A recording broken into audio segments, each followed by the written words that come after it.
Om Amriteshwarye Namaha. Om Amriteshwarye Namaha. Om Partaya Pratibodhitam Bhagavata Narayanena Swayam Vyasena Gratitam Purani Munina Madhye Mahabharatam Advaitamritavarshiniim Bhagavatim Ashtadashadhyayiniim Ambattvamanusandadhami Bhagavad Gita Bhavadveshiniim Namostute Vyasa Vishala Buddhe Pullaravindayatapatra Netra Yena Tvaya Bharatataila Purnaha Prajwalito Jnanamaya Pradipaha Prapanna Parijataya Totra Vetraikapanaya Jnana Mudraya Krishnaya Gitam Ritaduhe Namaha Sarvopanishado Gavo Dogdha Gopalanandanaha Partho Vatsa Sudhir Bhokta Dugdam Gitam Ritam Mahata Vasudeva Sutam Devam Kamsa Chanuramardanam Devaki Paramanandam Krishnam Vande Jagadgurum.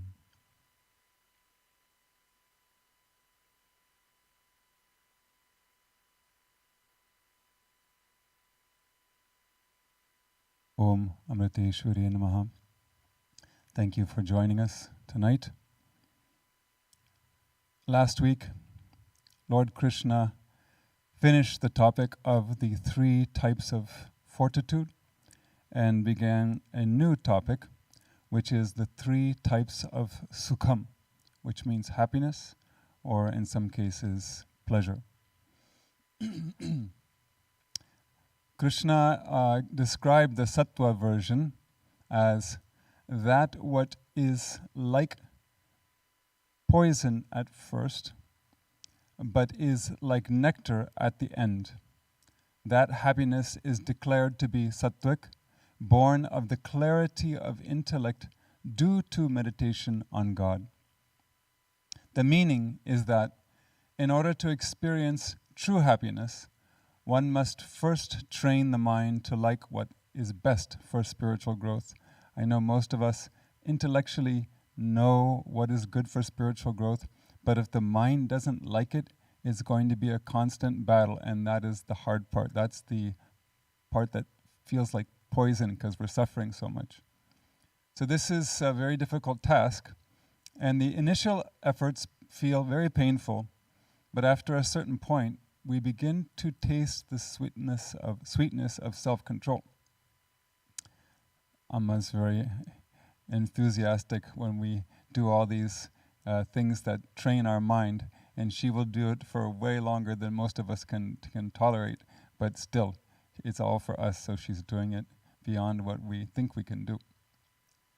Tonight, we will hear about 2 more types of pleasure, the Rajasic version and the Tamasic version.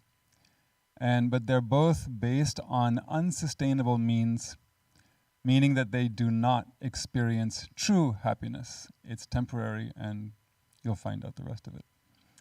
The latter half of the class will be about the broader implications of all the topics Krishna has taught us so far in this chapter, basically the 3-fold comparisons on 7 topics. Also, I want to, before we finish the 18th chapter, I want to transition to proper Sanskrit pronunciation of these words, sattva, rajas, and tamas. Sometimes when we use it as an adjective and so on, I kind of intentionally elongate the vowels because it sounds more English. But I think from here on, just so we don't leave without knowing the proper pronunciation, we'll do it the Sanskrit way. And now let us go right ahead and chant verse 38.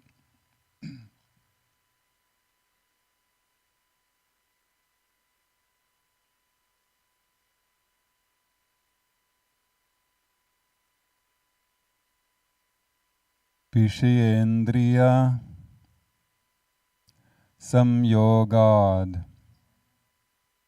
yattad agre mritopamam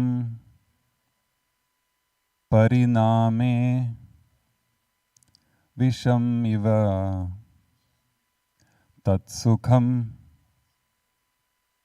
rajasam smritam. Now together slowly. Vishayendriya samyogad yattad agre mritopamam pariname visham iva tatsukham rajasam smritam.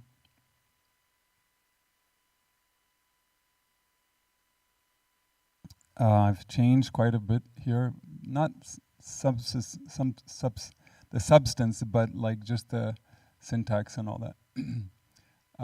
The joy that arises from the contact of the senses and their objects, at first like nectar, but at the end like poison, that pleasure is spoken of as rajasic. Okay, now the commentary. The meaning is the same, but I just feel it's a little more easy for us as English speakers, or at least you know English very well. It'll feel more natural to you. Shankaracharya, his commentary, I just took a little bit, the part about at first like poison, what he means by that. Shankaracharya is telling us Krishna's intention.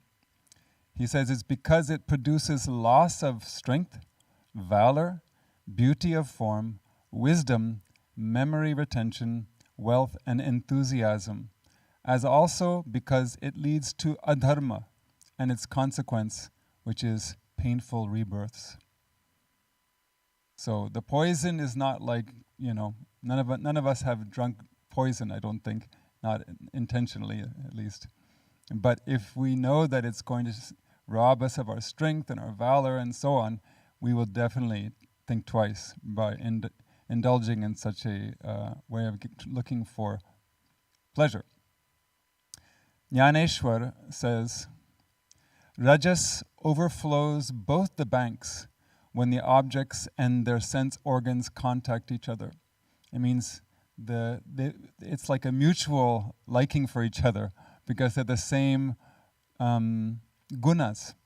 The gunas in my sense organs match everybody's, say something in front of me. I'm looking at that flower or some food or something like that. Immediately the sense organ is going to try to overflow and reach to that thing because it likes it. So that's what he's trying to explain. Marriage functions are celebrated with great pomp by incurring heavy debts. To a diseased person, both bananas and sugar taste sweet, even though both are prohibited to them. I didn't know bananas were prohibited, but it seems maybe Ayurveda-wise, it's probably not good. There's a poisonous root in India called Vatsanabha, and it tastes sweet when first put into the mouth, but actually it's poisonous. And he says all prove fatal in the end. In that way, the pleasure that is derived from the union of the objects and their sense organs, which fattens the beings, ends in drying up whatever wealth of merit a person has secured. So it's wonderful, and then suddenly all of your good karma is depleted just because you're indulging too much. Then, whatever happiness has been enjoyed vanishes, as if it were all a dream, and the only destiny reserved for the being is to rot in the ditch of total ruin. Classic Jnaneshwar. In other words, don't do it, okay? I'm just trying to convince you. Thus, at first sight, what looks like rajas pleasure in this world ultimately develops into suffering. Wrong actions are strengthened, where senses are fondled and their objects freely enjoyed. It's like you're fondling your craving for something.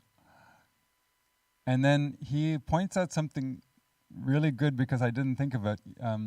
He says, even though venom is given the name rakta, which one interpretation is sweet. So venom is given the name sweet, but in the end, it causes loss of life, disclosing its real nature. In that way, the pleasure tastes sweet in the beginning, but proves bitter in the end. Such pleasure, O Partha, is formed of rajas, and therefore take care you do not do it, okay? That goes for all of us, because we're probably more rajasic than we are sattva. And Chidbhavananda Swami's commentary. The pleasure that is obtained from the contact of the senses with the objects gets converted into poison and eats into the personality of the enjoyer. That's an additional angle on it, right? We might say, oh, I can deal with the little health problems, but if it compromises our personality, that is a much bigger sacrifice to make. Consequently, one's strength and stamina wane away. They are not able to discharge their duties efficiently. The body loses its charm. Senility sets in all too early. Instead of growth, deterioration of the intellectual capacity takes place, and spiritual wisdom fades away. Dharma unconsciously gives place to adharma. See, it's all without our knowledge. One day we wake up and we realize that we've lost our values or something because we weren't paying attention to them. We were busy with pleasures. The person's career gets corrupted. Like water poured into a leaky pot, their happiness slips away as quickly as it is sought. So you don't even get the object of your pursuit. Death is the payment or compensation for life. I love this, the way he put it. The love of life reacts as the dread of death. Life is relished like nectar, and death is despised as poison. Renouncing this rajasic is the correct way of saying it. Rajasic pleasure, the sadhak should strive for sattvic happiness. He should finally transcend it too and merge in Atmananda, the bliss of the self. Now I'm going to share somewhat long words from Amma for each of these verses because there were so many things of Amma's to share. One day, a group of college students came to see Amma. They were curious why the scriptures say that worldly pleasures are full of sorrow, because it seemed to them to be the opposite, and it's how it is for most people on the planet. The fact that they came sincerely and asked is a huge difference than your average person. Amma responded, and I love the way Amma responds because she doesn't say, "What are you talking about? You're so foolish," She slowly leads them to the right answer. Children, what is the nature of this love that binds us to a life in the world? Have you ever thought about it? Darling children, probably while she's rubbing their back or something. The students remained silent, keenly listening to what Amma had to say. She continued, "We feel that we are getting happiness from objects, yet happiness is not in any object. It's within us. I know all of us say we know that it's inside of us, but we don't live as though we really knew it. Happiness is experienced when the sense organs are concentrated." Okay, up to there, we're with her, right? We can follow that. Suppose a nice song is being played. Only if we concentrate it will we derive any happiness from it. Not otherwise, right? There's some music playing and you're upset about something and you're not listening to it all. You're not going to get the soothing effect of the music. And then the student said, "Yes, of course, Amma." And then she says, "Such is the case with everything. Suppose we put a laddu, it's a famous Indian sweet. a laddu in our mouth. It tastes good only if the mind is focused on that sweetness, right?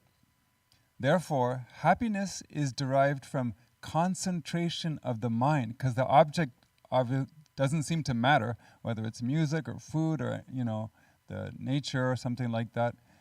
The object doesn't matter, it's whether the subject, the mind, is concentrating. Some feel that happiness comes from a woman or other objects.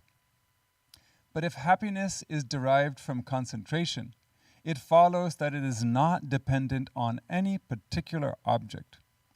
Momentary happiness is experienced when we concentrate on momentary objects. Very straight. Makes everything so clear. What then will be the amount of bliss gained if we concentrate on God, the eternal repository of all glory? In truth, if we observe with a subtle intellect, we realize that there is no greater or lesser bliss. Bliss is only one. Happiness comes from within. A dog bites a bone and thinks that the energy it gets is from the bone, when it is actually from the blood of its own wounded gums. We too are deluded when we think that the bliss is coming from an external object, when in truth it comes from within. The ancient sages guide us to think, what is this birth for? Why all these sorrows in the world? What is real peace? What is eternal? One should contemplate on all these questions. In reality, is there happiness in worldly life? She puts it out there to these young kids, right? It is true that we wander about for happiness, but is there any time bereft of agitation? Is there peace? Where is happiness? Where is happiness without peace? How can Amma recommend that one should embrace a worldly life which gives only agitation? Now, this is a long time ago, okay? So this is when the people who were coming to Amma were all, they had a lot of detachment, and they were looking for an answer to all these problems that they were feeling. And so Amma's giving them the food, we could say, the nourishment that they are yearning for. That might not be the case for all of us watching this or participating, but just keep it in mind that this is one way of looking at things, and it's relevant for the verse. Now, Krishna says that rajasic pleasure is the opposite of sattvic happiness, because the previous verse was the exact opposite. It feels like poison in the beginning, and then it's sweet at the end. Now here, it's sweet in the beginning, and it's poison at the end. So, from where does this rajasic pleasure arise? Sattvic pleasure came out of the clarity of intellect. In this case, we see that rajasic pleasure is born from the contact between the sense objects and the sense organs. We heard that a few times already, but it's very important that we understand why we suffer. The ears are listening to various sounds. The eyes are used to watch TV, the computer or something. And the tongue constantly eats whatever it likes. This is how contact takes place between the sense organs and their objects. As Krishna said in the 5th chapter, verse 22, all pleasures born of contact are only sources of sorrow. They have a beginning and an end, O son of Kunti. The enlightened one does not rejoice in them. I guess most of us are not enlightened, because it's an instinct. We have to really wean ourselves from that dependency. And in the 2nd chapter, verse 14, contact of the senses with their objects gives rise to the experience of cold and heat, pleasure and pain, O son of Kunti. Fleeting as they are, they come and go. Bear them patiently, O Bharata. I think the patiently part is where we get stuck, right? Because we're like, okay, I can wait. Okay, I'm done waiting. That's why we have road rage and all these things, because nobody has the humility and the patience that people had in old days. Because there were, You would be going about 5 miles an hour in your horse-drawn, cart, and it take you days and days to get to from here to Chicago City.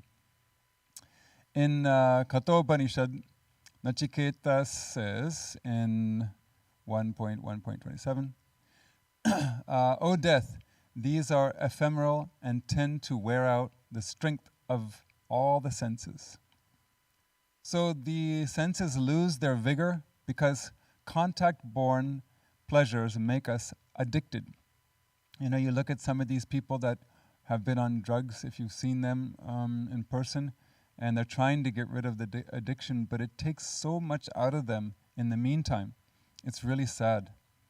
Each time, we have our addictions also, like little ones that we don't count as addictions, but they kind of are addictions. So each time we indulge, we need more and more to get the same degree of pleasure. Probably not many people who are watching this smoke cigarettes, but let's say somebody's smoking cigarettes. They start with 1, then it becomes 2, 3, 5, 10, and then you're smoking a whole pack. Most people know about the addictiveness of drugs like cocaine, heroin, and opioids. And alcohol and nicotine are also in the top 5 to 10, depending on the country. But these days, I'm sorry to say that it is recognized that social media, video games, sex, okay, everybody already knows about that, and the internet are also powerful addictions. And in Canada, these 4 are at the top of the list after alcohol and nicotine. So if we had revealed that, as and when the internet was growing, maybe something would have been done to prevent young kids from getting addicted to all these things. But hopefully it's going to turn around because now people are more aware of it. With such addictions, the frequency and the quantity increase over and over until our body cannot take it anymore. They waste away the strength of all their organs.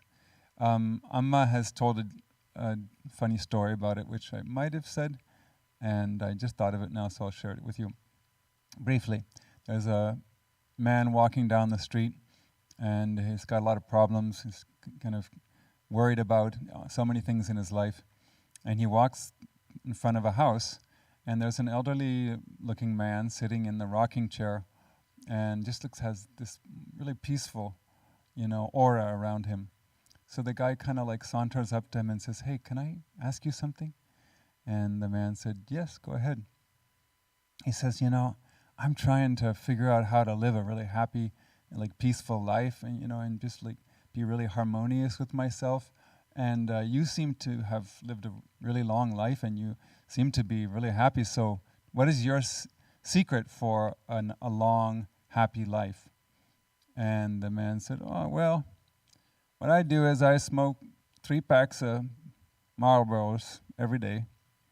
I drink 2 quarts of whiskey, and I eat as much junk food as I can, and I never exercise." This visitor was like, "I can't believe it. This is your recipe for a long and happy life? I mean, how old are you?" And he says, "Well, 26.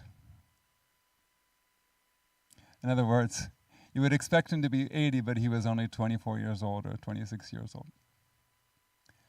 So, like that, these addictions of all kinds take away the strength of our organs. These days, all 5 organs of perception are overloaded. We know that. TV, computer, headphones, phone, rich and unhealthy food, and so many other things. The lack of, exercise is also a problem. In addition to this, the sense objects are unstable and perishable and soon leave us, which creates so much sorrow, and it's even more intense sorrow than that of the struggle of procuring it. Getting something is difficult enough, but when you lose that thing that you had, that's even more painful. So it's a twofer. We get we not only get to ruin our vital organs, but we also get extra suffering for free. That is rajasic pleasure. The pleasure, quote-unquote pleasure, can come from virtually anything. It can be an object, it can be a person, a position, a treatment, like respect, or whatever it might be. Whatever it may be, if we feel we need a particular something to be happy, that is what we call attachment. Thus, the more such attachments we have, the less likely we are to be contented. Because if I have a list of 100 things that need to be complete for me to be happy, that means there's 100 reasons why I should not be happy. But if you reduce it to like 10, then there's only 10 points that need to be, only 10 reasons why I might not be happy. If you have no conditions, then that's Amma. She doesn't need anything. She's always happy. It doesn't matter what happens around her. In some, rajasic pleasure comes from attachment, while sattvic happiness comes from detachment. And now unfortunately, we're going to have to hear the tamasic version as well, just to go full circle. Verse 39.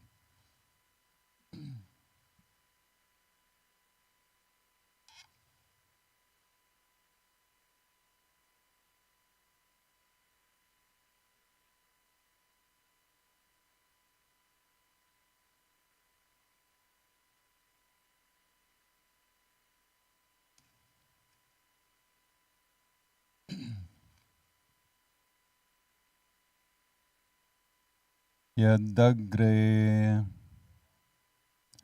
chanubandhe cha sukam mohanam atmanaha nidralasya pramadottam tattamasam udarhatam. Together. Yadagre chanubandhe cha sukham mohanam atmana. Sukham mohanam atmanaha nidralasya pramadottam tattamasamudarhatam. Again, I just changed the beginning. The pleasure that begins with and results in self-delusion derived from sleep, indolence, and miscomprehension, that is declared to be tamasic. So it starts and ends in the same self-delusion. And let us see what Shankaracharya has to say for his commentary. When he talks about self-delusion, he says it's not just self-delusion, it produces even more delusion. And the word for miscomprehension in our translation is pramada, which has various meanings. It can be negligence, it can be misconception, can be confusion and heedlessness. So a lot of different words could come in there. But we have miscomprehension, which is pretty much the same. Then that's all he took from Shankaracharya's commentary. And then Jnaneshwar, he says, the pleasure derived from drinking potent liquors or enjoying a meal of uneatable dishes, that means it's non-vegetarian, or in the company of people of ill repute. Pleasure derived from killing others, okay, I'm with you on that, robbing others of their property, or hearing false praise sung by a bard. Now, in today's world, bards are like people who are flattering you to get something from you. That's what bards basically were. It was cultural, but also they were trying to get, the good favor of the kings and the rulers.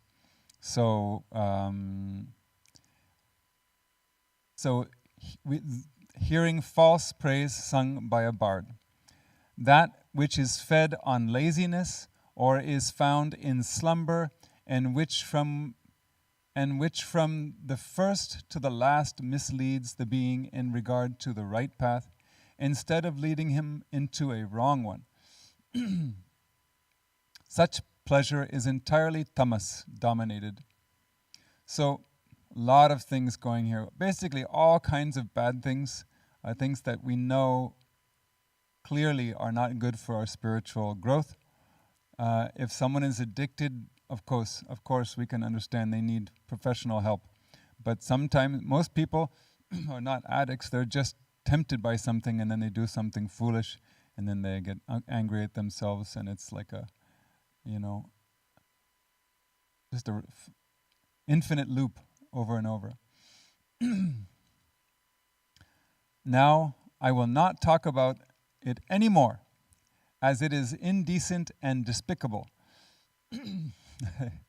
He's got such great ways of explaining things. Following the scriptures in the proper way, I have made discernible to you the fruit of the three types of actions, namely pleasure, following the distinctive characteristics of the actions, the agent, the action, and also the fruit. This triad is all in all, there being nothing else pervading the entire world, both gross and subtle. And this triad is woven by the trigunas, sattva, rajas, and tamas, in the way the threads do the entire yarn. Bhavananda Swami's commentary. A person derives pleasure from intoxicants that make them forget the miseries of the world temporarily. But this pleasure is wrought with misery in the procurement of the stuff, in the consumption of it in privacy, if you have to, and in being exposed to ridicule when tipsy, and in having a hangover after its effect is over. He didn't say hangover. Okay, I confess. I took an archaic word and put hangover in there. So, okay, it worked. You understood. The lazy person who seeks to maintain themselves with borrowed money meets with the same fate. Their pleasure is spoiled while borrowing, while expending, and while trying to clear the debt with great effort. Sleep and repose are necessary to all embodied beings. There is also immense pleasure in indulging in them, but sattvic and rajasic people shake off sleep and sloth at the call of duty, whereas the tamasic people delight in prolonged sleep and in dozing for hours together. Okay, let's say you were on a long flight and you're tired. Okay, that's understandable. But I think he's talking about like a habit. But this pleasure is nullified by the neglect of duty, by the pricks of conscience, and by the derision of active people. The tamasic person suffers from miscomprehension in regard to the means of the procurement of pleasure. Like a flash of lightning, his happiness comes and goes. Now I'm going to share with you what Amma has to say about tamas, because she has a lot of things to say about it.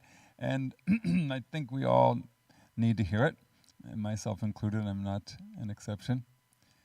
Once a brahmachari asked Amma, "My body feels very weak these days. It started after I began taking yoga lessons," because there was somebody there who knew yoga and was teaching them. This is a long time ago. "Son, when you start practicing hatha yoga, you will feel fatigue for the first few months." It means the asana yoga. "You should eat well. Once the body gets used to the practice, you will feel normal again. Then your eating habits should also go back to normal." Amma laughed.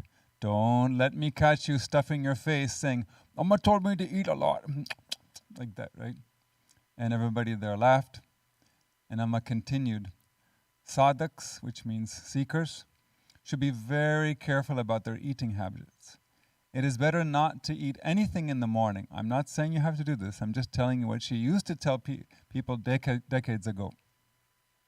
"You should immerse yourself in meditation until about 11 a.m. The tamasic quality increases if you eat too much, and your mind will be filled with all the bad tendencies. If you do eat something in the morning, it should be very light. The mind should be concentrating on meditation. Another brahmachari raised a question. Amma, lately I feel very sleepy during meditation. What can I do? Amma said, you might not believe this, but if you haven't been to Amrita Puri, then you will be surprised maybe. Run for a while in the morning sun. Give exercise to the body. Let rajas drive away tamas. Some people, they think that we shouldn't do things like that. We shouldn't get ourselves all fired up, before meditation. But if your nose is touching the ground or coming anywhere near to it, or if you're just bobbing the whole time, I think this is the kind of person we're talking about. We have to go get some exercise. Otherwise, there's people who fool themselves into thinking that they're meditating. Without doing any physical work, vata, pitta, and kapha will increase in us, and we will feel too sleepy to meditate. With a laugh, Amma added, the Lord will give a lot of trouble in the end to those who are too lazy to work. That's something for everybody to contemplate. Am I being lazy? As Amma walked towards the darshan hut, she looked into the Vedanta class that was in progress. Seeing a brahmachari, leaning on the wall while listening, she said to him, son, spiritual people should not lean on the wall like this while in a place of learning. Sit fully alert, without moving your arms and legs, and don't lean on anything, for that will only increase tamas. Spiritual life doesn't mean sitting idly and fostering tamasic qualities. However difficult it may be, you should sit with your spine straight.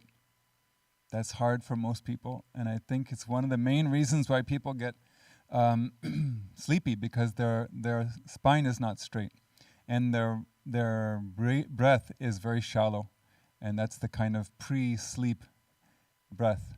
So you have to speed up your breath or take deeper breaths. As Amma walked away, another brahmachari confessed that he has the same problem with feeling sleepy during meditation. This time, she gave slightly different advice, so you know that from person to person her advice is going to be different because she knows them through and through. Son, if you feel sleepy when you meditate, chant your mantra, moving your lips. If you have a mala, hold it close to your heart and chant. That will help you remain alert. When you sit for meditation, your spine must be straight. Okay, that goes for everybody. Only laziness makes you want to slouch. Ooh. If you feel sleepy despite all of this, stand up and chant the mantra, but don't lean on anything when you stand. On the Tuesdays, in the mid-90s, Amma would have everybody come to the Kali temple, and everybody would fit, and we'd meditate with Amma from the morning. She would come early, like 10, and then we were supposed to be there from well before that. And then if she saw anybody like kind of bobbling their head, she would throw little pebbles at them, and she had surgical accuracy. It's amazing. If you feel, okay, we did that already. If you still cannot overcome sleep, run for a while and then come back to meditation. Doing yoga is also beneficial. Only if you have real laksha bodha, intent on the goal, can you dispel drowsiness. I think that's a beautiful way of thinking of it, because we have to ask ourselves, do I have a burning desire to realize God, to merge into Amma? I think most people will be like, even if Amma came and said, I'm ready to give you liberation now, we would be like, okay, but can I finish my coffee? Or can it be tomorrow? Or wait, I'm going to somebody's wedding, and then can it be right after that? It's like, we have a list of things we have to do. And so she'll be like, I'm gone. So she also said, some people work night shifts in factories and may not get proper sleep for 2 or 3 nights. Still, they won't fall asleep in front of their machines. If they lose concentration, even for a moment, their hands may be caught in the machines. They will lose not only their jobs, but their hands too. Knowing this, they chase sleep away, however strong it may be. We should have the same alertness and wakefulness when sitting for meditation. If we succumb to sleep and waste the time of meditation, our lives will be wasted. With this attitude, we won't give in to sleep. By then, a few more people had gathered around Amma to drink down the ambrosia of her wisdom.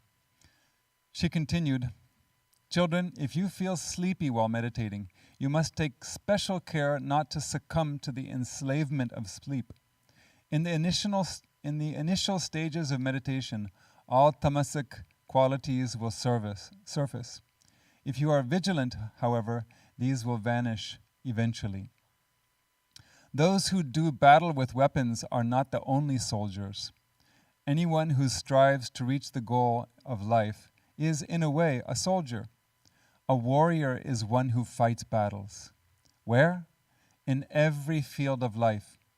Whether it is the field of art, politics, business, spirituality, or education, we need to be able to invoke the qualities of sattva, rajas, and tamas properly. We even need tamas sometimes because when you're trying to go to bed, if your mind is really rajasic and running all over the place and it won't let you sleep, that's a problem. But if you work hard in a place like Puri, by the time your head hits the pillow, you're already asleep because you're so tired. And that's a good sign. And then you wake up in the morning. So it's a perfect use for tamas. This is still Amma's words, we need the mental faculties and vigor to focus all of our attention on the goal of life and move forward. To prevent selfishness, we need the light and goodness in our heart. We also need the ability to express this goodness. The motivation behind all of our actions should be the holistic growth of society and the welfare of humanity. The growth of everyone includes our own growth as well. This is true growth. For this understanding to become firmly rooted in our mind, we need discernment. So that's what a tamasic person does not have, is discernment. So whatever deludes his mind, not only in the beginning or in the end as well. So that is his kind of pleasure. The mind becomes smug and comfortable, so it doesn't even try to improve itself in order to enjoy sattvic pleasures. If you tell them there's higher pleasures, you can have, bliss, sitting next to Amma and meditating, they're like, that's too much of a hassle, I'm okay. But eventually it's the other way around because then they're desperate and the things that they had fell away and all these things. Then they panic. But at that point, they're not interested. Rajasic pleasure requires working for an earning, but a tamasic person doesn't want to work, at least not hard for material pleasures. They just want to get whatever they can with the minimum exertion. A rajasic person is extrovert and a little bit outgoing, while a sattvic person makes his mind tranquil, which also requires effort. But a tamasic person never works for pleasure. He enjoys doing nothing. Even if he wakes up, there's a very little difference between the awake state and the sleep state for them because they have very minimal activity, like just going from the bathroom to the kitchen and back and forth, and then the bedroom, once in a while. And whatever little they actually do is usually careless, negligent, and haphazard. Now with this, Lord Krishna has concluded the topic of sukham, which is happiness in the case of sattva, and pleasure in the sake of rajas and tamas. That means that the 7 topics have been discussed: sannyasa, knowledge, action, doer, intellect, fortitude, and happiness/pleasure. Now that this series of topics is over, in the next verse, Krishna gives us a general conclusion regarding this topic. And that's coming next in verse 40.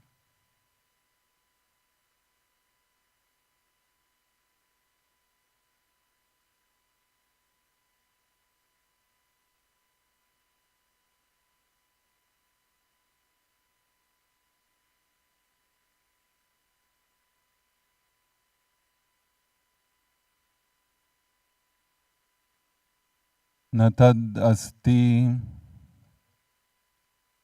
prithivyam va divi deveshu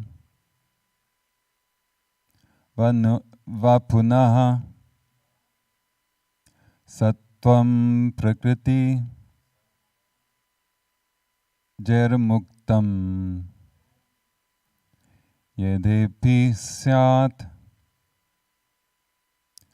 tribhir gunaihi. Together. Natad asti Natad asti pradhivyam va divi deveshu va punaha sattvam prakriti jairmuktam yedepi syadrebhir gunaihi. I did not change anything on this one because it's pretty simple. There is no being on earth or in heaven among the devas, who are demigods, who is free from these three gunas, sattva, rajas and tamas, born of prakriti. Okay, so let's see what the commentary says, because just hearing these words, it's probably a little difficult to understand what the impact of this. Shankaracharya only, here I had think a lot of things from here. Well, two paragraphs. Regarding this part about there is no being, he adds neither animate or inanimate creatures. Now, inanimate creatures means like trees that cannot move, any kind of plants, and sometimes like very small amoebas and things like they're hardly moving. So from our perspective, they're not, moving. They're just almost stuck in one place. The entire transmigratory existence, samsara, is manifested in the form of actions, instruments of action, and effects, made up of the gunas. We know that, sattva, rajas, and tamas. And that is fashioned by avidya. This is Shankaracharya's commentary, and we can understand that he's getting some Vedanta in here. In other words, this whole existence really doesn't exist because it's fashioned by ignorance. That's what avidya means, ignorance. Because we don't realize that we are the self, and the self is the Paramatma, because we haven't realized that, then all these things seem separate from us.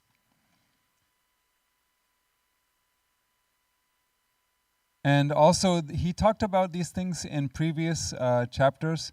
If you want to go back to the guna-based explanation of how the world came into existence, you can go back to chapter 15, in verses 1 through 4 especially, and even onwards there's a whole explanation how the gunas became part of the creation. Now, Jnaneshwar, his commentary is very helpful here. There is not a single thing, either in the heaven or on this earth, that is not bound by the trigunas. I'm going to say trigunas because you take the sattva, rajas, and tamas and put them together, and you have one word for it, so we don't have all this repetition. So there's nothing that is not bound by the trigunas, born of prakriti. Prakriti is the primal matter of creation. In the way there cannot be a blanket without wool, or a lump of clay without earth, or a ripple without water. The idea is that there's no such thing as a ripple without water. So just like that, there's no matter in the universe without the trigunas. Therefore, know it that this entire universe is all formed solely and wholly of the trigunas, and it is these three that have classified the gods into three. So Amma has talked about this also. So the gods have some representation in the form of the trigunas, and it's been said that Brahmaji, the creator, is Sattva, Vishnu is Rajas, and Maheshwara or Shiva is Tamas. Because he ultimately has to dissolve the whole universe. So for that you have to have, basically he reduces it to ash. That's why it becomes tamas. It is these three that have classified the gods in three and have created the three worlds, which is heaven, earth, and the netherworld, and have assigned three different functions to the fourfold order. He's getting ahead of himself. He's like telling us what's coming next. It's cute. It's coming in the next verse. Chidbhavananda Swami also has some good points, and there's a lot of Amma's points after that. The Trigunas and Prakriti are identical. This is what he says. Makes it kind of simpler for us, so we don't have to remember all these names. The Trigunas are taken into account when distinction is to be made between the attainments of individuals. So if you want to say it's a little bit more sattva, a little more rajas, a little less tamas like that, then you use these gunas to explain things. Otherwise you just say it's all prakriti. Because from the state of Advaita or Vedanta, it's all one. But as the total substance, the gunas and prakriti are one and the same. From a blade of grass up to Brahmaji, that's the creator, all things are bound by the gunas of Prakriti. Prakriti, remember, is the primal matter used to create the whole universe. Be they human beings or celestial beings, they are all in bondage. Even the celestial beings, really? I was kind of hoping I could become Indra someday. Until they transcend the three gunas. The continuity of births and deaths is inevitable to them when they are in the shackles of Prakriti. It means nature, basically. Their rebirths range high and low, conforming to the predominant guna. Brahmaji, the creator, is the foremost among individual souls, or jivatmas, we can say. His functional status is the greatest, but he's not a liberated soul. In other words, he is also involved in the gunas. Creation by him is impossible without the gunas as the material. So he's like, hey, I'm ready to go. Where are my gunas? Because I can't do anything unless you hand them over. Thank you. Okay, now I'm going to do my job. But with the supply chain, it might have been late. You never know. It's been kind of disturbed these days. The greatest power that he is endowed with is called Prakriti Laya, or an identification with the cosmos. And his distinction is that he is not bound to be born again. That's the only thing I'm kind of jealous of him about. But even that, if Amma's coming back soon, then I don't want to be him. You're stuck there for 300 million years or something like that. And you're like, darn, I thought I could have been with Amma all this time. He is having his final reincarnation. At the close of the prevailing kalpa, I think it's about 315 trillion years, he enters krama mukti, which means gradual liberation. That came up in chapter 8, I think. Long explanation. So he's going to go that track where he goes to Brahmaloka and he gets taught Vedanta from Brahmaji, the creator himself. And then when that's done, which is millions of years, I'm sure, then they finally merge and get enlightenment. And only then, though, does this Brahmaji go beyond the gunas. Now, let me share what Amma has to say first about the trigunas. A little bit like what I just said, but her beautiful commentary and added to it. A brahmachari asked Amma, is it true that Brahma, Vishnu, and Maheshwara, in other words, Shiva, do they really exist? What do you think Amma said? Nah, that's just a lot. No. She said, due to the Adi Sankalpa, which means primordial resolve, vibration arose in Brahmaji, the creator. From that arose the trigunas, and Sattva, Rajas and Tamas. These three qualities are represented as the Trinity, Brahma as Sattva, Vishnu as Rajas, and Shiva as Tamas. And then the last line is the most important thing. All these are within oneself. This explains why everything comes under these three gunas. Like our bodies have the DNA of our parents and nothing else. I think that's how it works, right? You don't have some random person's DNA in there. The whole creation is born of Prakriti. So everything will have the nature of Prakriti. Right? It's like the DNA. And what is that nature? What's the nature of Prakriti, of this nature all around us? It is constituted from three gunas. This is the most important thing, because you say, okay, I have a body that comes from Prakriti. What did I get? Well, you got Sattva, Rajas, and Tamas, because that's what Prakriti is. And also, Prakriti is inert. There's no life in it. It's transformable and it's perishable. Exactly like our bodies. So the body is full of the three gunas. It's inert without the consciousness, and it changes, we know, as each year goes by. And perishable, ultimately we realize, yes, it was perishable. Now I don't have a body. What's next? Right? Even devas and people who go to heaven, like Swarga Loga, are not free from the three gunas, despite the fact that they are more sattvic. So if you go to heaven, the idea is that you're a good person. You probably have more inner purity, but you're still, bound by the three gunas. The life principle comes from the Purusha, if you're wondering. That all came up, I think, also around verse 13. Not quite sure. But the Purusha simply represents pure consciousness, but Prakriti is the only factor that modifies itself to become the creation. Because having just pure consciousness doesn't get you anywhere closer to a creation, because the consciousness exists even when there is no creation. The pralaya kala, the time of dissolution of the whole universe. The consciousness is like, I'm cool, this is okay with me, because I don't need any matter, any concrete existence. I'm consciousness. But once the creation takes, there has to be life there. So the Purusha has,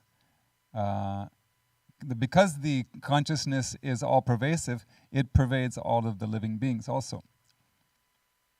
Then how do things of different types come into being if we just have these three gunas? So the difference is that the proportion of the three gunas will vary from thing to thing. We haven't said what the range is. It could be 1 billion here to that 1 billion on the other side. And then you can have so many different types of living beings. In inert matter, tamas is maximum. Then there is the entire plant kingdom, which increases the rajas and sattva a bit, but plants are not a quantum leap away from inert matter, because they just stay in one place and they rely on dirt directly to survive, so they can't move around. The animal kingdom has even more sattva and rajas, within which we find finer and finer graduations. And at the top of the animal kingdom, we see like chimpanzees, dolphins, elephants, because they're so intelligent. They have an intellectual quotient of some kind. And believe it or not, I'm sorry to say, rats and crows are also very intelligent. You know that if you have mice in your attic. Finally, when we come to human beings, there is another jump in sattva and rajas, hopefully, but there is still a wide range of humans. Some tamasic, some rajasic, and a few sattvic. In this way, nothing in the creation is free from these three gunas. Now you might have noticed that the word sattvam came in this verse. it was not the sattva we were just talking about. Here it has a special meaning, which is entity, or like a being, or existence. It doesn't mean the sattva guna. Don't get confused, please. Okay, back to Amma's commentary. Here it is a good time to share what Amma says about heaven. She says, the purpose of having faith in God and praying is not to attain heaven after death. I'm going to say this several times as we go reading Amma's teachings. I'm not heaven bashing or anything like that. I'm just saying that when I talk about this and say, like, we're not interested in heaven, sometimes people kind of do one of these and like, no, we're not. And then so Amma has been saying it for years, so I have to share this. And you can always ask questions if it doesn't compute with you. Even heaven is not permanent. Once the good karma that got us there is exhausted, we have to come back down again. Spirituality is not simply the means to go to heaven, nor is it a bunch of superstitions. Both heaven and hell are in this world itself, created by the mind.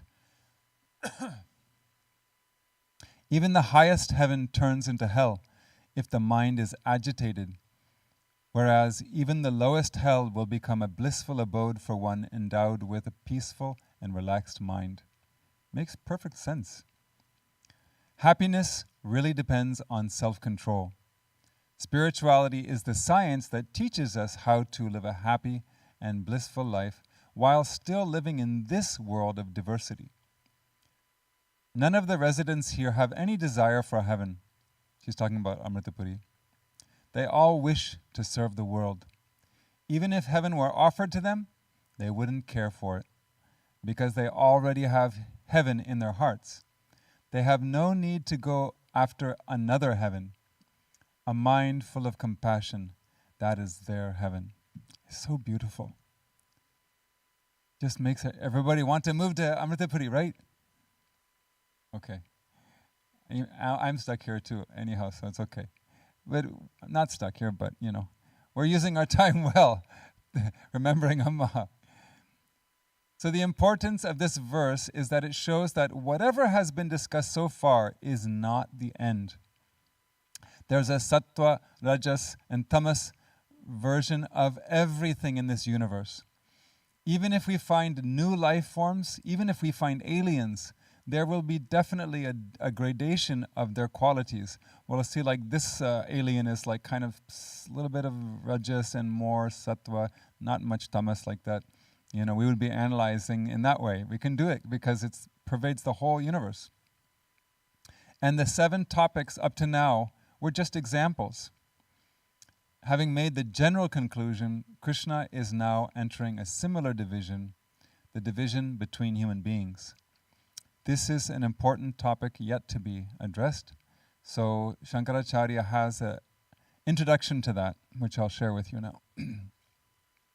Since everything is made up of the 3 gunas, some may think that there is no possibility of bringing about the end of samsara, because Prakriti, made up of the 3 gunas, is eternal. It is now necessary to state the means by which its end can be affected. In other words, there is a way to make it stop. Also, with the object of summing up the entire teaching of the Gita Shastra, the Gita scripture, and also of showing that the entire teaching of the Vedas and the Smritis is only this much, the following section now is commenced. So, the entire teaching of the Vedas and Smritis being only this much, he's kind of belittling the Vedas and Smritis. Smritis means the teachings of previous times. So we have lots of spiritual books that are written or given in verbally to their disciples. We have so many, and these masters may be past already, but we still learn from their teachings. We call that smriti. It's something that you ponder over or you revisit and remember it. But the Vedas and Smritis, he's only talking about it in the sense that the parts of them that have more desire generated content, people they bring all their, this in the ancient days, they brought all their desires to the Vedas, and they just tried to figure out how to get their desires. And there was an answer for everything in the Vedas. But he's saying, all that stuff, it's not worth anything, because we want to go beyond desires. So that's the why he's saying that. But the purpose of the Veda is, she's a mother, right? So let's say you have 20 kids, and like a quarter or half of them are not good kids. Then you're going to have lots of things for them to do to keep them occupied and gradually lead them towards the good. So that's what the Vedas do. So we have to, it's available to anybody. That's the idea. And if you remember, I said before, I think I did, that only less than 25% of the Vedas is content that has to do with liberation. That means most people are not interested in it. Let us go on to verse 41.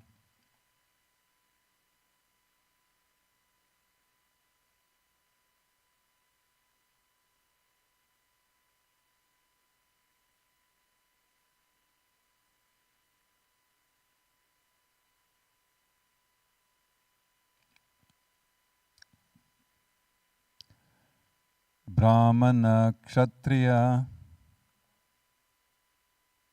Visham Shudranancha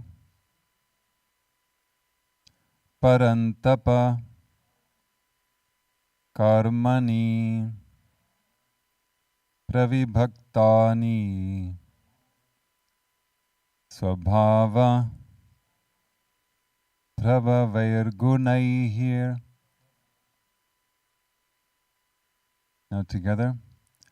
Brahmana Kshatriya Visham Shudranancha Parantapa Karmani Pravibhaktani Swabhava Prabhavairgunaihi. I didn't change anything on this verse either. Now I'm going to start with Amma's commentary, not anybody else's. There's a question came to her, which was, Amma, people observe caste-based discrimination even now. Even some learned gurus follow it. And Amma has so many things to say about this. I hope you don't get bored, but I want to share all of it that I could find, because it's such an important point, and also goes back to earlier part of the Gita. So Amma responded to this person. Do you know the story of the low caste sweeper who approached Sri Shankaracharya? Shankara asked him to move out of the way. The sweeper replied, what should I move, the body or the soul? If it is the soul, where would I move it?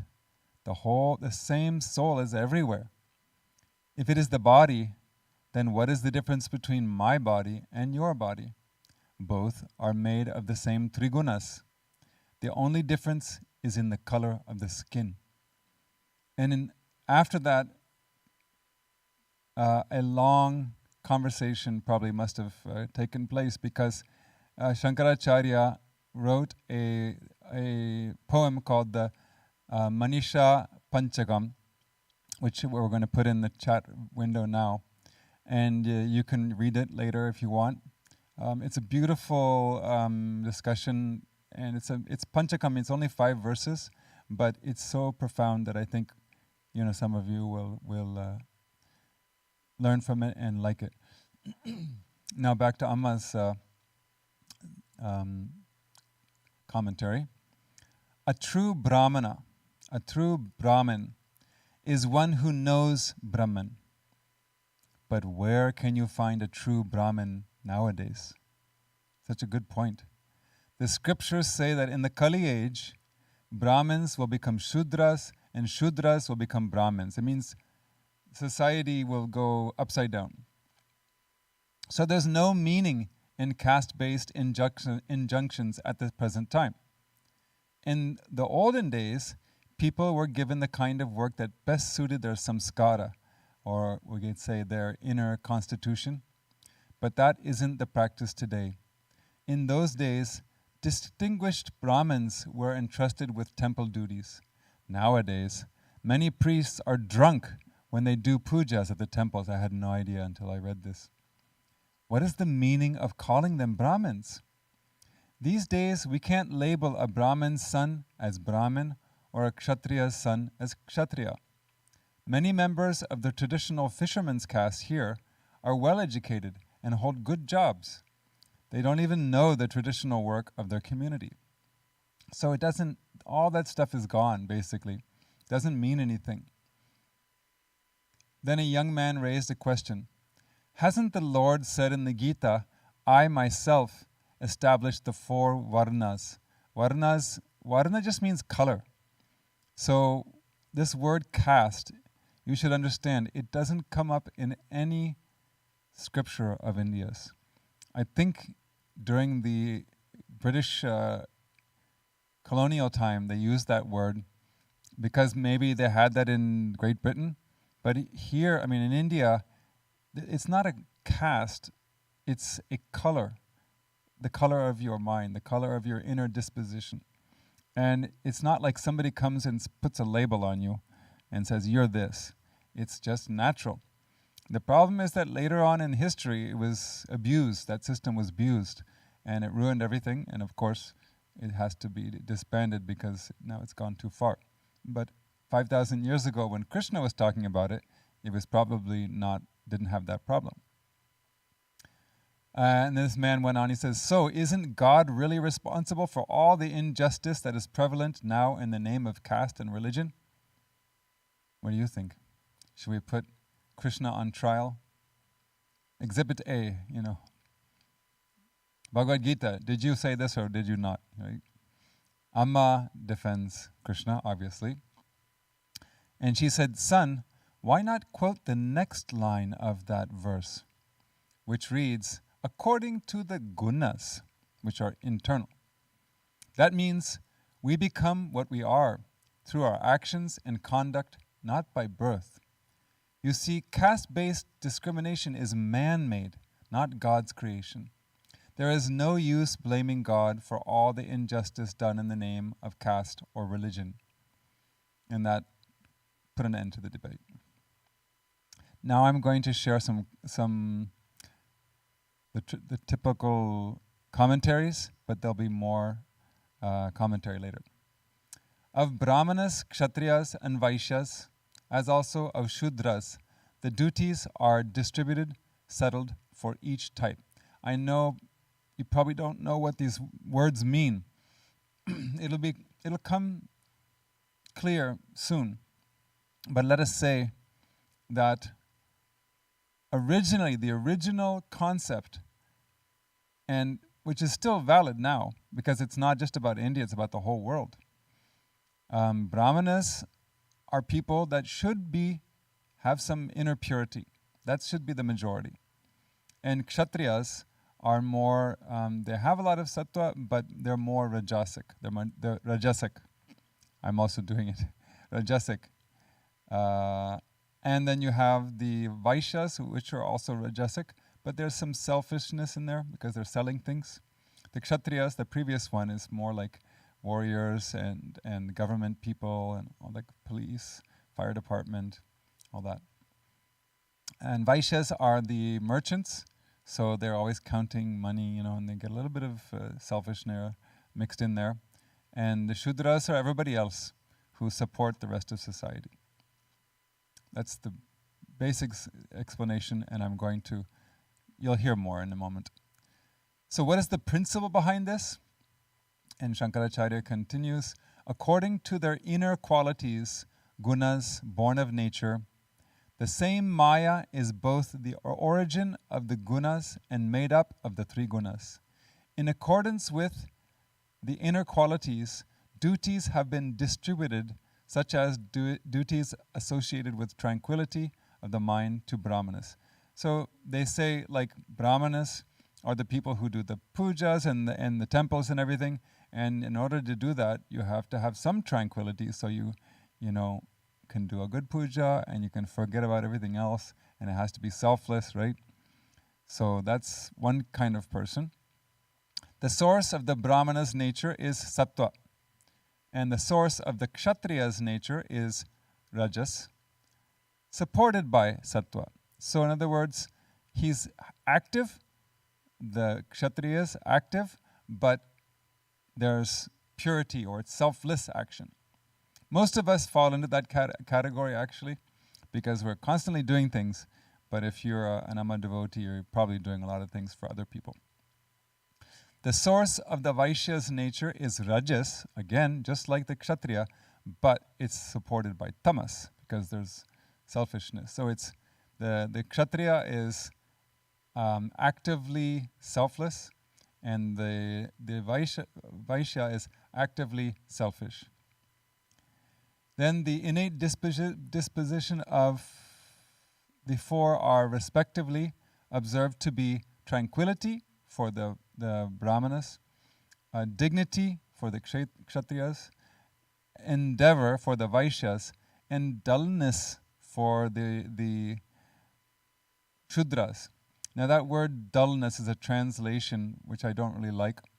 It means people who have a subtle intellect will obviously realize that happiness is inside of them. That's why you're watching this video. So the fact that you're watching this means that you have some kind of inner purification going on.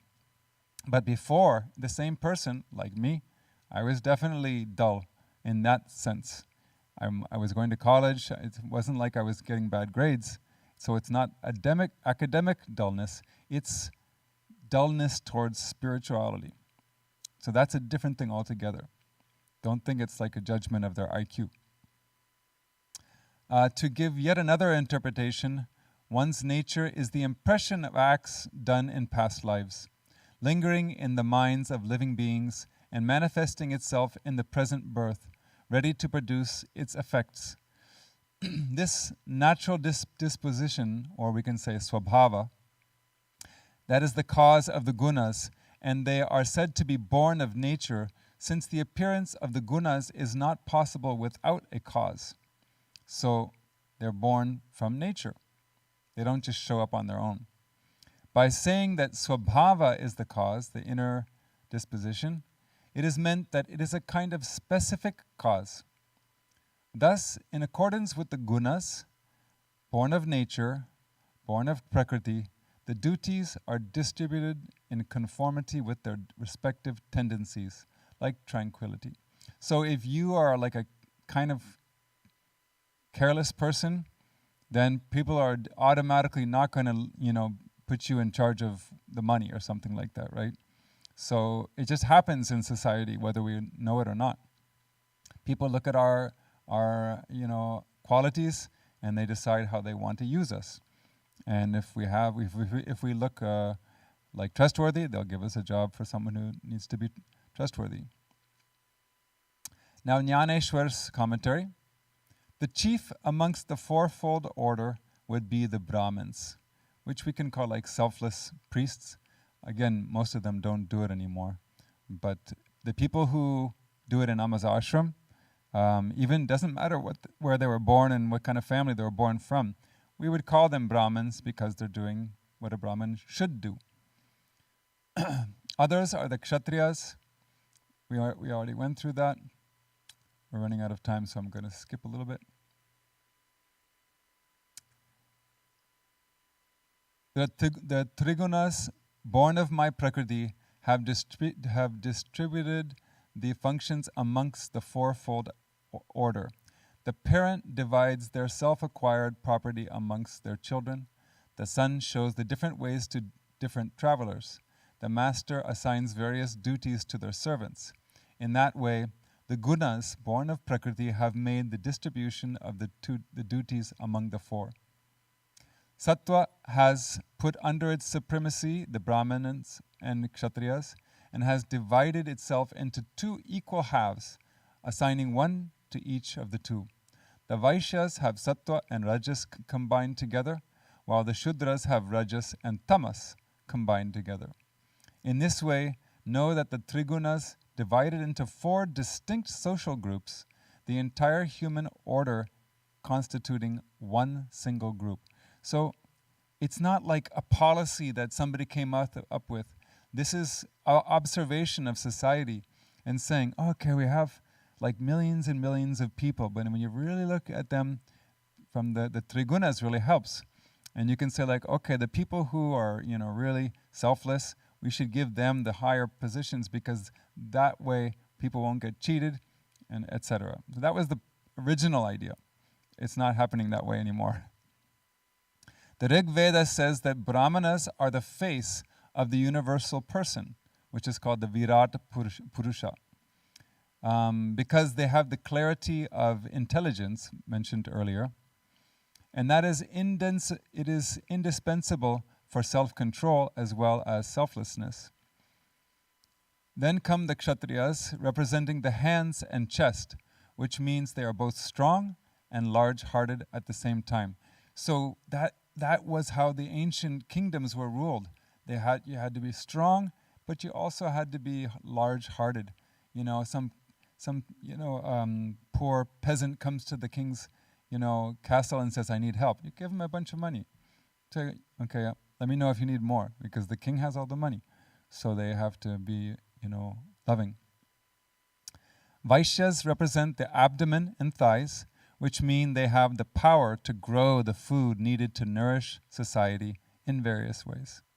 The Shudras, it's not a bad job actually, some people say that they're downtrodden, but they represent the feet of the universal person because their contribution to society maintains its stability and provides the movement needed to equalize social resources.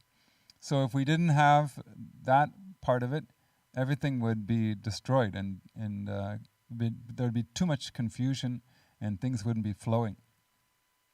Chid Bhavananda Swami's commentary, Swabhava is another name attributed to Prakriti, which is nature, or the Maya Shakti inherent in God. This cosmic reality is constituted of 3 gunas. Variation actions is based on the variation of the gunas. It's kind of overlapping. This is the part that wasn't mentioned in the other commentaries. Karma, in its turn, leaves its impression on the mind. As the samskaras get refined, they begin to modify the nature of the individual. It is a fact ever to keep in mind that our actions and our nature are inseparable. It means you can't do one thing and try to be something else. The varna, or the color of evolution of a jivatma, means a soul, is based on their nature. So it is possible to know the varna, the color of their mind, of an individual from their nature and their actions. So you can try to, understand their nature, or you can watch what they do. So it's, of the two, nature is subtle and hard to ascertain. Only one of deep intuition can see it, like Amma. Just as we see the contents of a glass case. If it's glass, you can see right through it. So like that, for Amma, our hearts you can see right through them. It is actions, on the other hand, are visible. It is possible for us to understand a person's varna from the activity they lean towards. The way in which a person makes use of their life is a sure indicator of their varna. He means one of those 4, categories. Many people ask, why has God made some great and others small? But this question is meaningless to one who understands these fundamentals. Creation is impossible without differentiation, because the point is that in the beginning there's no difference because there's nothing. So to create, you have to have diversity, and it keeps getting more and more and more diverse. So if you wanted to go back, then it's like going back and to Pralaya, where the whole universe, it's the big crunch basically, instead of the big bang. And that will happen at one point, but that's not what's going to happen now. There's going to be even more differentiation. No two things or beings are alike in the cosmos. Going back to sameness is going back to destruction. That means the destruction of the universe. A state unwanted by beings. Nobody wants to be destroyed. Creation proceeds on the basis of differentiating one from another. Limbs in the body vary with their functional differences. Bodies vary, species vary, attempts vary, attainments vary. There's a grandeur in the infinite varieties exhibited by nature. The omnipotence of the Lord stands self-explained in this way. Infinite scope is provided in nature for the low to evolve into the high. That means that's for us. Infinite scope is provided in nature for the low, us, to evolve into the high. Come closer to Amma. Life fulfills itself by attempting and attaining the highest, stage by stage. Varna Dharma is nothing other than a reading of this plan of nature at all levels in general and at the human level in particular. So it's just reading how nature evolves. Finally, this Triguna-based investigations have come to human beings. We were talking about so many other things, everything but human beings. So having already talked about different types of people, he's talking about the differences, or he's going to start talking about the differences in their swadharma. Swadharma is a topic that a lot of people ask about. It means one's natural dharma. And that's one thing that people come to Amma and ask all the time. What's my dharma? What should I do? So he's going to tell us in a way, kind of roundabout way, and we have to interpret through the concept of trigunas. Swadharma doesn't come first. It is based on our personality. From there, Krishna explains the various sadhanas that will fit different types of seekers. Karma yoga, bhakti yoga, jnanam, and various combinations of the above. Until the conclusion of Gita, he's going to talk about all these things. So we can call it a kind of a secondary summary because Krishna touches on many key ideas from the Gita. Compared to the guna-based topics, where everything was 3, 3, 3, 3, when Krishna talks about human beings, it's going to be 4, because the categories that we talked about a little while ago. The 4 divisions are what he mentioned here, but he doesn't go deep into it. So for a refresher, we can refer to chapter 4, verse 13, where he said, "The fourfold order was created by me according to the division of gunas and actions." That's the full text of what that young man said to Amma in that quote. And how does Krishna apply the 3 gunas and 4 categories? Just like we heard in the commentary, it's a mixture of sattva and a mixture of rajas, like that. So Brahmana has a majority of sattva followed by rajas and a minimum of tamas.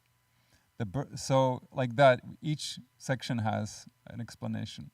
We don't have time to go through it. But the point is that the birth family has nothing to do with it. Amma is least interested in these things, which is why she accepts all kinds of people as her disciples. She has Western disciples. They would have never done that a couple hundred years ago. She's changing everything. Her preconditions lie somewhere else. We don't know where they lie. Applying the same methodology, who should be considered a kshatriya? One who has a majority of rajas. We talked about all that.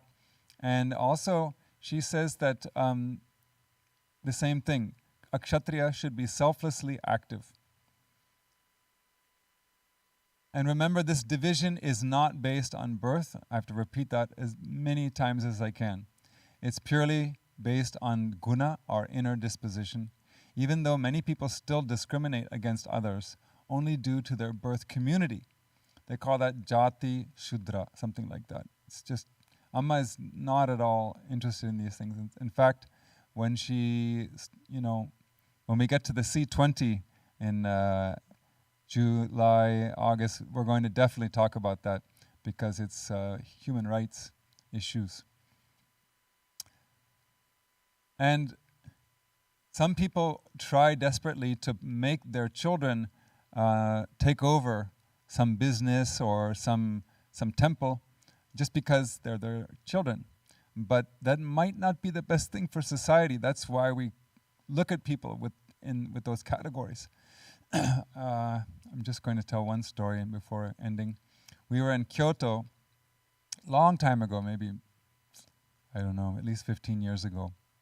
And there was a monk there, or not a monk, he was a priest. In India, priest means they can have wives and husbands. So he's more like a purohit. And he wanted a reading because he knew that India has these astrology. So 2 of us were there and we looked at the chart of his grandson. And we looked at it and we were like, this is the horoscope of a business person, right? Yeah, it's the same. Yeah, it's definitely a businessman. And we were talking in English. He didn't understand. And he said, so what do you think? Will he make a good successor for me? And we were like, not at all. Because this is a temple and it should be a temple. It's not for money, it's for prayers and, giving peace to the world. And he says, why not? We said, well, this is a chart of a business person. So this is just not going to work. And he just didn't want to hear it. I'm sad to say, he was like, we have to make it work somehow. He was trying to make it work.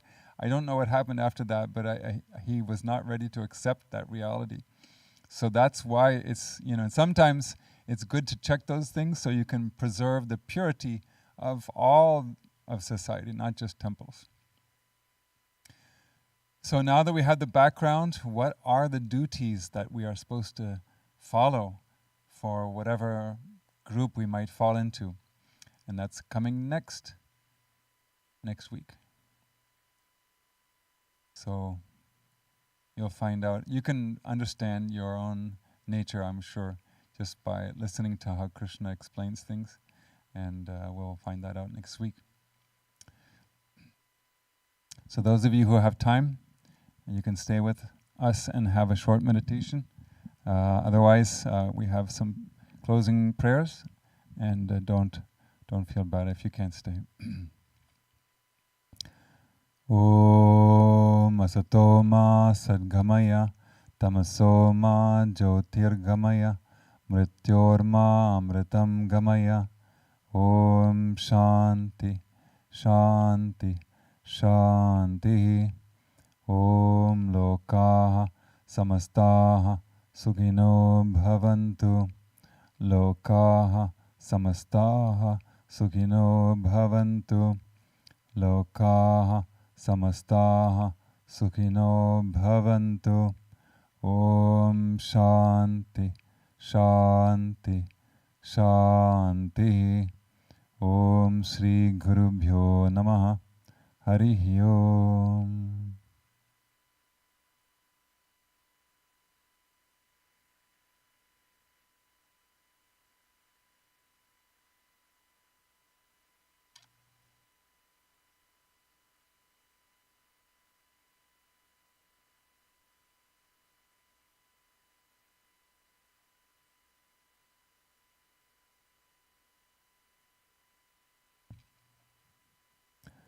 Om Amriteshwari Namaha. Let us meditate for some time.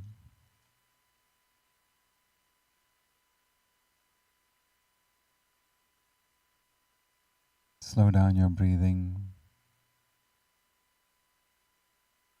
Check your posture. And close your eyes.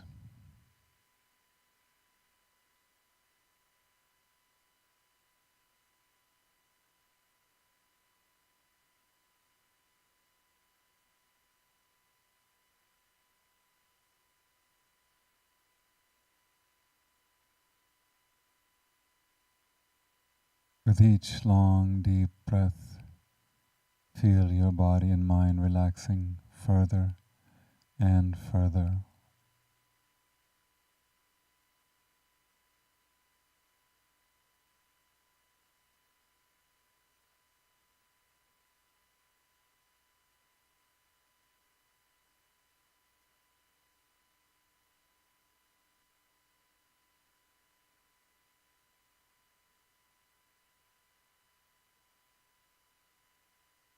Try to feel Amma's subtle presence all around you. Feel her embrace and the warmth of her heart.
Now let us focus our awareness on the flow of our breath.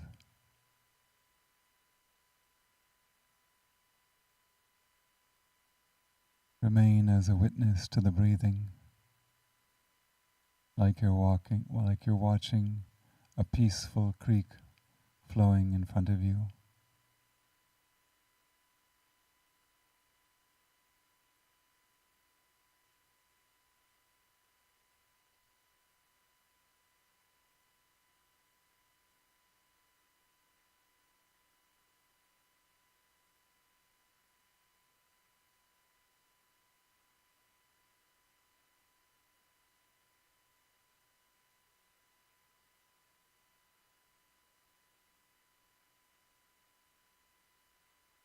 Remain fully aware of each and every inhalation and exhalation.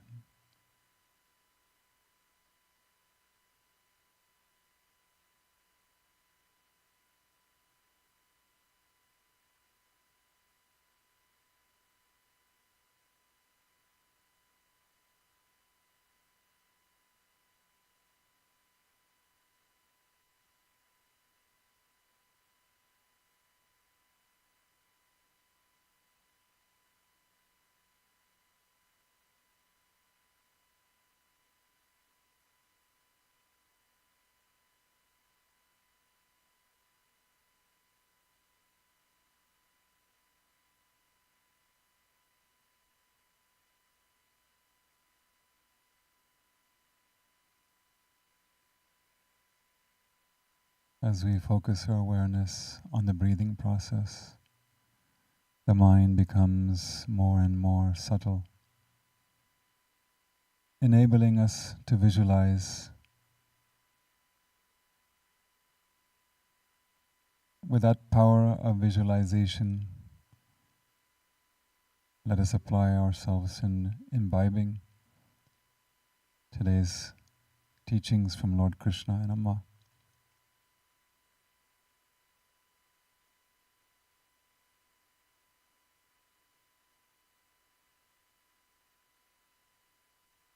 Of the types of pleasure, most of the time our happiness or pleasant pleasure is the rajasic type, born from attachment. So let us try to visualize the kind of attachments we have that skew our idea of happiness. We can identify some attachment that tastes like nectar at the beginning and is like poison at the end. And ask our minds, why do you want to cling on to this? You know it's not good. It is only going to bring sorrow. Let us relinquish it and lessen our burden. That will bring us closer to Amma. So visualize yourself talking to that attachment as if it were a human being.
Now let us open our hearts and pray to our beloved Amma for her divine guidance and grace.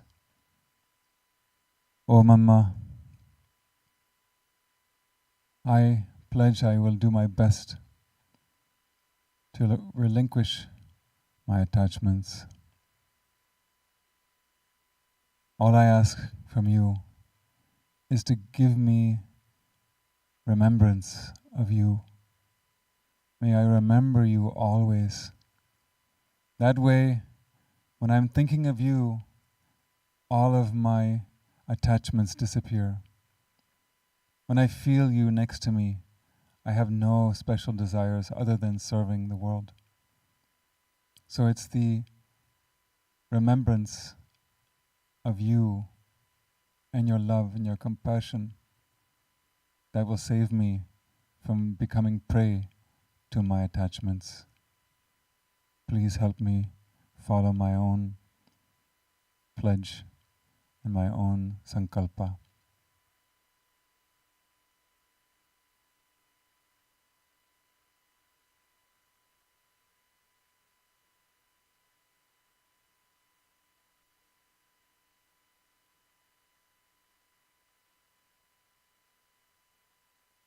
Now let us conclude with one more prayer.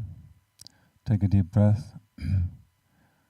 Om Purnamada Purnamidam Purnat Purnamudachyate Purnasya Purnamadaya Purnameva Avashishyate. Om Shanti Shanti Shanti. Om Sri Gurubhyo Namah. Harihi Om.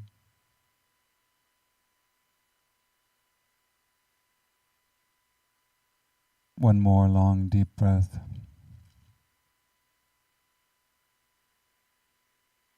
And as you exhale, you can slowly open your eyes if you wish.